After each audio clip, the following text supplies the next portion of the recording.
आज की कहानी हमारे दिनचर्या में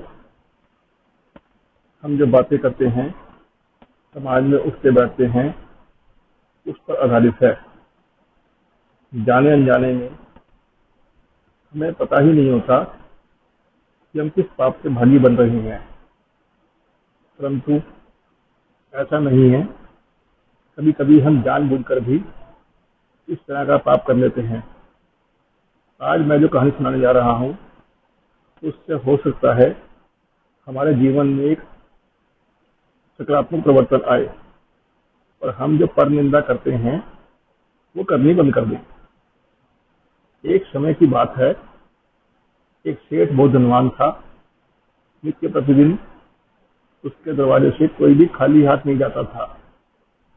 एक दिन उसके दिमाग में कुछ ऐसा आया कि क्यों ना मैं 100 अंधभक्तों को रोज खीर खिलाया करूं।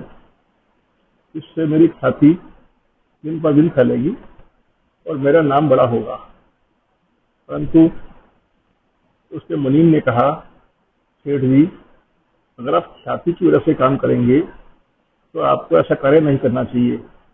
आपके मन में विचार आया, आप अंधभक्तों को खाना खिलाइए, परंतु इस तरह का विचार मत लाइए कि यह आप अपनी ख्याति के लिए कर रहे हैं। आप धर्म जोड़िए, परमार्थ को सफल कीजिए और नित्य प्रतिदिन इस तरह कार्य कीजिए। प्रभु आपको अवश्य आपके कार्य में सफल करेंगे। उसने ये बात मान ली और वो ऐसा करने लगा। दिन पर दिन बीतने लगे, लोगों का तांता लग जाता, बड़े प्यार से वो खीर का सेवन करवाता और एक अद्भुत से आनंद का अनुभव करने लगा। ऐसे करते हुए दिन पर दिन, महीनों पर महीने और साल पर साल बीतते गए। एक दिन अचानक क्या हुआ, खीर बनाते बनाते पता नहीं कहां से जहरीला सांप आया और उसने खीर के दूध में विष घोल दिया। जहरीली खीर को खाकर 100 के 100 अंधभक्त वहीं पर मृतसान हो गए। सेठ बहुत परेशान हुआ, मन में व्याकुल हुआ, बड़ा संताप हुआ और सोचा कि मुझे 100 अंधभक्तों की हत्या का पाप लगेगा।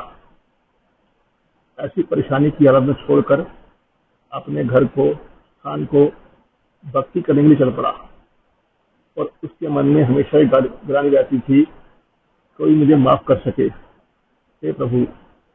परंतु दिन पर दिन उसको एक ग्लानि सताई जा रही थी। ऐसे घूमते फिरते रास्ते में जाते हुए वो एक गांव पहुंचा। गांव में चौपाल पर बहुत लोग बैठे हुए थे। उसने पूछा कि यहाँ कोई ऐसा भक्ति वाला परिवार है जिसके समय पास जाकर मैं अपनी रात सफल काट सकूं। सुबह उठते ही मैं दूसरे गांव को प्रस्थान कर लूंगा।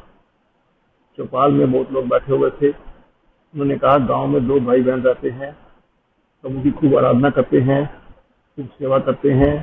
उनके यहाँ आप जा सकते हैं। उनका भाव बड़ा सात्विक है और धार्मिक गुणों से भरपूर है। सेठ ने उनकी बात मानी, उनके घर जाकर प्रणाम किया और अपना आग्रह सुनाया। भाई बहन बड़े उदार दिल वाले थे। उन्होंने कहा कि आप ठहर सकते हैं, ऐसी कोई चिंता की बात नहीं है और आपको जब तक चाहें आप रुक सकते हैं। सेठ ने वैसा ही किया, वो वहां ठहर गया। लड़की का रूटीन था कि दिन निकलने से पहले वो सुबह प्रार्थना करती थी, भगवान को याद करती थी, उसके बाद ही नाश्ता तैयार करती थी। लेकिन उस दिन अचानक क्या हुआ, वो लड़की बहुत देर तक प्रार्थना करती रही और प्रभु के ध्यान से नहीं उठी। इस वजह से काफी समय हो गया। परंतु जब वो उठकर आई, भाई ने पूछा, बहन इतना लेट कैसे हो गई?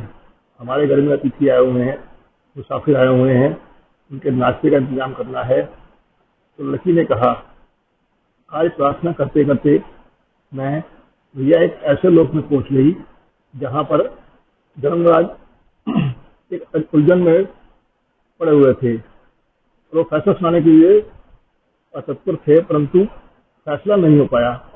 मैं वहां बैठी सोच रही थी, जब तक वो फैसला सुन लूं तभी उठूं, परंतु वहां पर कोई भी नतीजा नहीं निकला। धर्मराज ने उस फैसले के लिए अगले दिन का समय रखा। तो भाई ने पूछा, ऐसा क्या निर्णय था जिसमें धर्मराज को सोचना पड़ा? लड़की ने बताया कि फलां राज्य का एक सेठ था जो बड़े मन से आदर भाव से भक्तों को भोजन कराया करता था, परंतु उसके सांप के दूध में, उसके भोजन में सांप का जहर मिलने से 100 भक्तों की मृत्यु हो गई थी। धर्मराज जी को समझ में नहीं आ रहा था कि अंध व्यक्तियों की मौत का पाप सेठ को लगे, सांप को लगे, या रसोइयों को लगे, इसने दूध बनाने में, ढकने में लापरवाही की। सेठ ने जब ये बात सुनी तो उसको एक दिलचस्पी हो गई। उसने लड़की से पूछा कि फैसला क्या हुआ? लड़की ने बताया, अभी तो कोई फैसला नहीं हो पाया। सेठ ने पूछा, क्या मैं आपके घर एक रात के लिए और रुक सकता हूँ? दोनों भाई बहनों ने खुशी से उसकी इजाजत ले ली। फिर अगले दिन वहीं रुक गया, लेकिन चौपाल में बैठे लोग दिन भर यही चर्चा करते रहे। कल जो से व्यक्ति आया था हमारे गांव में रात रुकने के लिए, भक्ति भाव वाला लगता था, पूछ रहा था, परंतु देखो उसका नाटक सामने आ गया। रात काटने के बाद वो इसलिए वापस नहीं गया क्योंकि जवान लड़की को देखकर उसकी नीयत खोटी हो गई और उसका मन बेईमान हो गया। इतनी सुंदर लड़की, जवान लड़की उसके घर में, तो उसका मन बेईमान तो होगा ही, और देख लेना अभी कई दिन रुकेगा, लड़की को लेकर अवश्य भागेगा। दिन भर चौपाल में इस तरह की बातें चलती रही और सुबह से शाम तक उस सेठ की निंदा होती रही। चौपाल में बात करते करते इस तरह निंदा चलती रही। अगले सुबह लड़की फिर प्रार्थना के लिए बैठी, ध्यान लगाया और अपने रूटीन के टाइम के अनुसार प्रार्थना करके उठ गई। तो सेठ ने पूछा, बेटी, अंध व्यक्तियों की हत्या का पाप किसको लगा? अगर आपको ज्ञान हो गया हो तो मुझे बताएंगे, बड़ी कृपा होगी।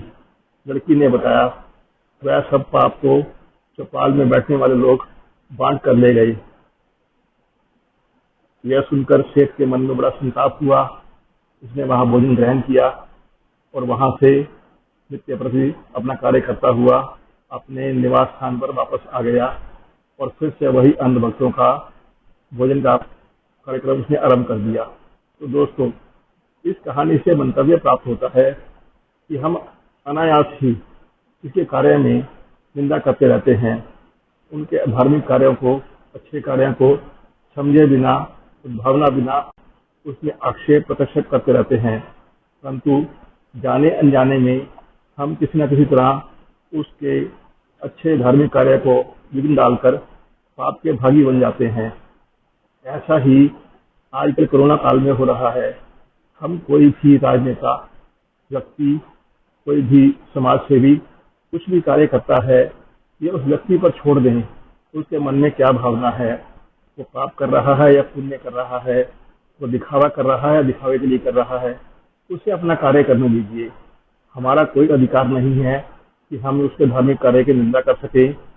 जाने अनजाने में हम इस तरह किसी न किसी तरह पाप के भागीदार बन रहे हैं। मेरी दोस्तों, आपसे विनती है कि आप ऐसे कार्य में से अगर रुष्ट हैं, पसंद नहीं है, तो ध्यान हटा लें, परंतु उसकी निंदा ना करें।